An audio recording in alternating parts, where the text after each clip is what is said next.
Tiene la palabra el asambleísta Esteban Melo. Muchísimas gracias, señor presidente, compañeros, compañeras asambleístas ecuatorianos. Mi exposición la voy a dividir en dos partes. Una para hablar directamente del presupuesto de la Proforma y la otra para responder también en términos económicos sobre ciertas cosas que se han dicho aquí, en este pleno. Evidentemente, la economía, la Proforma, tiene que ver con las cifras, tiene que ver con los numeritos. Yo sé que hay algunas, que están acostumbradas a incidentar a través de una retórica impertinente, a través de unas palabras ofensivas, donde lo único que buscan es generar un estado de opinión, en un estado de derechos y estados de hechos, donde en realidad los hechos, bueno, pues se demuestran con cifras. Evidentemente, se nota que no llegaron a entender de qué se trataba la Proforma, y lo único que buscan es llevar adelante un conjunto de opiniones sin sustento técnico ni nada por el estilo. Así que la segunda parte de mi intervención hablará de política económica. La primera, el análisis que realizamos dentro de la Comisión de Régimen Económico, todos los asambleístas, fue mirar si se cumplía con la ley y la Constitución. Y en este sentido, pues claramente quedó demostrado que los niveles de endeudamiento estaban por debajo del límite constitucional. Cuando recibimos los datos, pudimos ver que en el año 2016 había un 27,4% de nivel de endeudamiento. Por otro lado, ante las necesidades de financiación, podemos ver cómo se incrementa a un 29% del nivel de endeudamiento, muy por debajo del nivel latinoamericano, y que esta deuda tiene a su vez también una media ponderada de interés de entre el 6, el 5 y el 6%, lo que nos indica que es una deuda barata. Con esto se desmorona, y según indica el artículo 135 del reglamento del Código de Finanzas Públicas, el cual asume las indicaciones del Manual de Finanzas Públicas del Fondo Monetario Internacional, cómo se tiene que medir la deuda. Una indicación, asambleístas, pueblo ecuatoriano, en economía es fundamental el poder comparar las cifras, y parte de mi exposición será versada en ese sentido. Si comparamos la deuda agregada ecuatoriana, bueno, pues podemos ver claramente cómo está muy por debajo del nivel latinoamericano y en comparación de otros países como por ejemplo Estados Unidos, que tiene un nivel de endeudamiento del 110%, o España, que ya superó el 100% de endeudamiento. Asimismo, recordarles a todos que el límite de endeudamiento establecido en el 124 del Código de Finanzas Públicas lo pusimos nosotros, lo puso la Revolución Ciudadana. ¿Para qué? Para evitar los altos niveles de sobreendeudamiento, como ocurría en el pasado. Y aquí vamos a hablar, pues, de lo que se hizo, porque es muy fácil hablar por hablar, pero la historia está para recordarla.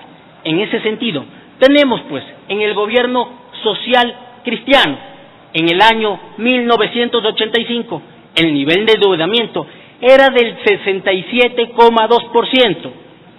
En el gobierno por ejemplo, en el gobierno de los banqueros, de aquellos que ahora tienen una bancada aquí representada y que antes estuvieron hablando acerca de los numeritos.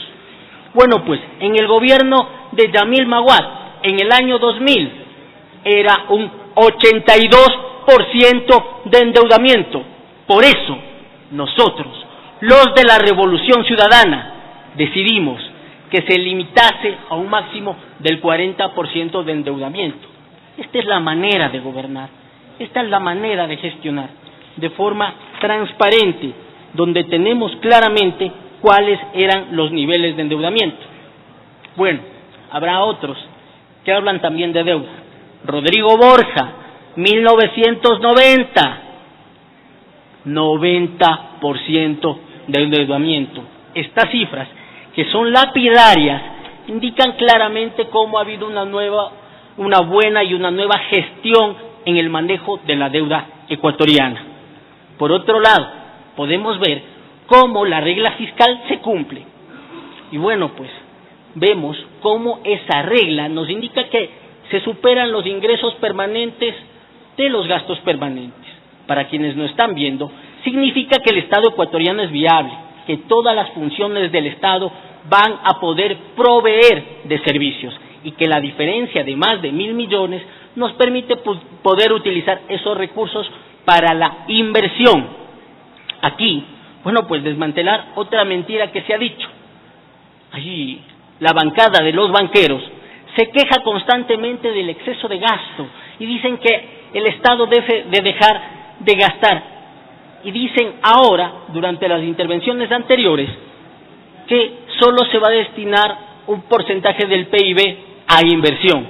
Señores, pónganse de acuerdo en su discurso, por favor. O sea, si se quejan del gasto, luego no estén hablando de que falta inversión. Incluso buscan de la manera de generar opinión, ya hablando de flexibilización laboral. Aquí hay que analizar las cifras, hay que analizar lo que se ha hecho. Por otro lado, podemos ver también cuál ha sido el proceso y la composición de los ingresos, que gracias al cambio de estructura tributaria, en este momento es de un 86% de ingresos permanentes y un 13% de ingresos no permanentes. Este 86% corresponde a tributos. Una reflexión para quienes nos están mirando. Bueno, pues, ¿qué hubiese pasado con el Ecuador si hubiésemos tenido el modelo anterior cuando se dependía de los precios del petróleo? En esas circunstancias, simplemente, directamente, el país se nos hubiese quebrado. Le pasó a Bolivia cuando el gasolinazo de Gonzalo López de Lozada. Bueno, pues nosotros podemos responder gracias a nuestra fuerte estructura tributaria, donde la presión fiscal es solo del 20,5%, con gran diferencia con respecto, por ejemplo, a América Latina, que es del 21,2%, o la Unión Europea, que es del 36,9%. La segunda parte de mi exposición va a hablar de política económica, recordando a la Asamblea y a los ecuatorianos que para poder tener este constante crecimiento durante los últimos 10 años, tuvimos nosotros que tomar 3 medidas fundamentales. La primera fue la renegociación de los contratos petroleros, donde pasamos de recibir solo el 20% al 80% y las empresas extranjeras pasaron a recibir ese 20%. El segundo elemento fundamental para poder crecer fue que nosotros, los de la Revolución Ciudadana, realizamos la auditoría de la deuda ecuatoriana, donde descubrimos cómo los gobiernos de entreguistas anteriores habían firmado no solo deuda inmoral, sino deuda ilegítima, inmoral, ilegal, donde descubrimos que de repente pues estábamos pagando deuda que no nos correspondía. Logramos bajar nuestros niveles de endeudamiento y recuperar deuda, reduciéndole a un 30% del valor nominal que tenía esa deuda. El tercer elemento fue precisamente nuestra reestructuración tributaria. Triplicamos la capacidad de recaudación del Estado. Gracias a eso pudimos despegar como país. Gracias a eso fue que el milagro ecuatoriano fue conocido en el mundo. Y este sí, un modelo exitoso. Y ese modelo exitoso ha tenido grandes cambios. Cambios, por ejemplo, como que el momento actual tenemos en la economía. Podemos ver que tenemos una economía saludable, que supo responder al año 2015, 2016 realmente complicados, donde vemos un ejercicio de recuperación económica. Vemos como, por ejemplo, los resultados de recaudación en el año 2015 fueron de menos del 15,4% y actualmente están positivamente en el 10,9%. Esto significa que la economía ha vuelto a prenderse. Y no solo eso, sino también la variación del crédito de privados, donde ya hay un incremento ahora del 14,9%. Tiene un minuto, señor asambleísta.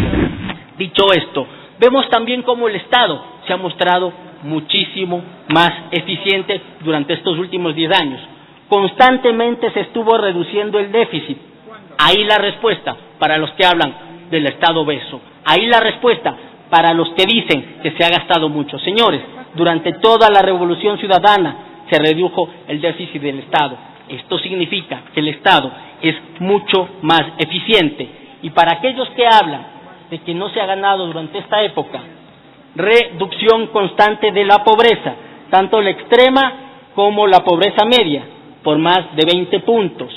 Tasas de desempleo, 94,000 personas salieron del desempleo en el año 2016-2017, con una bajada del 1,3%. Señores, señoras asambleístas, la diferencia es que nosotros ahora alcanzamos el 4% en salud y estamos caminando hacia el 6% en salud. En el gobierno de los banqueros se destinaba solo el 1,1% al gasto en educación y solo el 0,86% a salud. Esa es la diferencia. Nosotros trabajamos por la gente, nosotros manejamos las cifras, nosotros trabajamos firmemente para el pueblo ecuatoriano, para el interés general. No buscamos politizar, simplemente buscamos responder a las expectativas y al orgullo del pueblo ecuatoriano. Muchas gracias.